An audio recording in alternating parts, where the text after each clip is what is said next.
opened by you only in case of my extended and inexplicable absence. No, events will proceed just as I have foretold, and you will not read this letter. I shall arrive before it, shall gently take it from you before you open it, and all of this will be unread, unnecessary, a precaution known to no one but me. But, Margaret, you have seen as clearly as anyone the malevolence of those who would have us fail, and as one never knows when fatal accidents or worse might befall one. And so I am taking the liberty of sending to you the enclosed journals. Dear God, may it all arrive safely. Margaret, you are now holding, if the besuckered tentacles of my enemies have not yet slithered into the Egyptian postal system, 3 packets, arranged chronologically in order of composition. They open 10th of October, with my arrival in Cairo at the Hotel of the Sphinx. Thoughts of you and our engagement party still effervescent in my head. Journal entries never meant for publication are intermingled with those that were, and with elements of the finished work. Much of the journal is a letter to you, the letter I never found the right moment to send until now. I intend to untangle all that back in Boston. The second packet begins when I exhausted my supply of the hotel stationery, and in its place relied on the generosity of colleagues at the Egyptian government's Antiquities Service. Several score pages are on the letterhead of the Service Director-General. Finally, I have nearly filled one very handsome Let's No. 46 Indian and Colonial Rough Diary, the preferred journals of British explorers whilst working in faraway heat and sand, advancing knowledge at the risk of their very hides. Do not worry, the pages torn from its back are none other than the pages of this letter.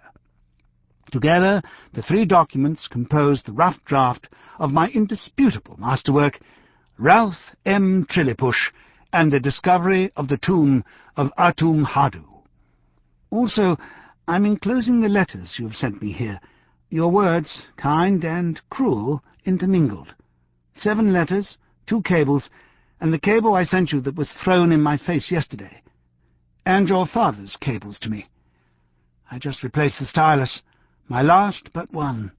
This is a lovely song. I'm trusting a boy to serve as my messenger to the post. Over time, Margaret, there is erosion. Sands abrade, rubble obscures, papyri crumble, paints decay.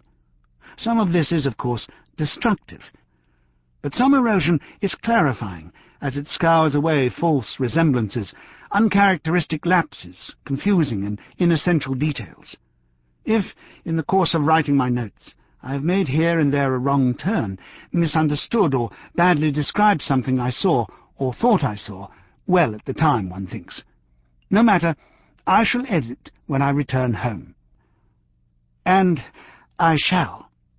But of course, should I be beaten to death and shoved inside a gangly earl's travelling trunk, and then hacked to pieces, and my shreds lazily flipped overboard to peckish sharks, well then, a pity indeed that I did not edit my work when I had the chance. I shall then need a brilliant and courageous redactor, who can puff away dusty speculation to reveal stark, cold, obsidian and alabaster truth. You will provide that clarifying erosion. We come to the crucial task I'm entrusting to you, my muse become executrix. You are now the guardian goddess of all that I have accomplished. These writings are the story of my discovery, my trouncing of doubters and self-doubt. I am entrusting to you nothing less than my immortality. I am relying on you, despite everything. For whom else do I have?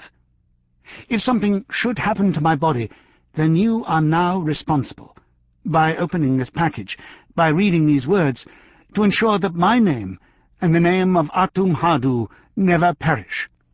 It is the least you can do for me, Margaret. You will oversee the publication of this, my last work. Insist on a large printing from a prestigious university press. Stamp your pretty foot, and demand shelf space in all major university libraries, as well as with the major Egyptological museums in the USA, Britain, France, Germany, Italy, and in Cairo. And the general public. Cover your ears, Maggie, for there will be a clamour like no one has ever heard when the news escapes. But hold them all at bay until you are ready. Do the work as I am telling you. Insist that the book be printed exactly as I say, and give the vultures nothing else. I do not have time to edit just at the moment. Events are moving too fast here, and we leave tomorrow, so I shall do it myself when I arrive safely home, but allow me to provide contingent guidance if events should unwind elsewise. For example, as I look at them now, certainly some of the early sketches seem not to have been entirely complete. The eye plays tricks in dim light when one is hurried, but the final drawings are unquestionably precise, so those first efforts can go. And you will extract my ongoing letter to you, my private or overly candid diary entries here and there. What is only for you, and what is for all the world, fall away from each other. The division is an easy one to see, if you're careful. I was over-eager as a diarist, and as your correspondent at the beginning. There's no need to publish anything about you and me, the parties and the partnerships. I was excited, and for good reason, Margaret, as history will attest. And I see now also some stray meditation, releasing a little scholarly steam here and there. My second guesses allowed some room to stumble about, only to suffocate in the open air. A careful reading, I beg of you. A careful reading in private. Careful editing. And then find a typist, call Vernon Collins. Use my illustrations from the notebooks, just the last group of them, when Atum Hadu's paradoxes were all clear, and I at last understood what I was seeing. If you must be my widow, Em, then you will also be my wind. You will gently erode away the inessential. I started crossing bits out just now, but I don't have time, and I might cut into bone. So, look here, I shall make your work as simple as I can. The relevant material in order. Kent, Oxford, the discovery of Fragment C with my friend, his tragic end, you and I falling in love, your father's investment, Atum Hadu's tomb in all its splendour, the insightful solution to his tomb paradox, sealing up our find for a later return, your father and I heading home, our unfortunate murder, or not, of course. It could not be clearer. Burn the rest as the marginalia of a scholar's early drafts. The sunset here is unlike anything I've ever seen. The colour as the sun melts into the changing desert cliffs. Such colours do not exist in Boston or Kent. These are the hills and cliffs where my life story is indelibly etched. Last Silas, I do love this song. If, Margaret, you are reading this letter, sobbing, horrified at your double loss, begirding yourself and your pen for the vital tasks ahead of you, then I do not hesitate to accuse from here, before the commission of the dreadful crime itself, the maniacal Howard Carter, whose name you may perhaps have heard in recent weeks, the half-mad, congenitally lucky bumbler who tripped over a stair and fell into the suspiciously well-preserved tomb of some minor 18th dynasty boy kinglet named Triton Common, and who, in his crippling jealousy, has several times threatened my person in the past months, both while sober and whilst intoxicated on a variety of local narcotic inhalants. If I have neglected to note in my professional journals Carter's unceasing attitude of hostility and barely contained violence towards me, such delicacy is only a pained professional courtesy to a once great explorer, and is, moreover, an example of that certain bravura I have always displayed and you have always admired.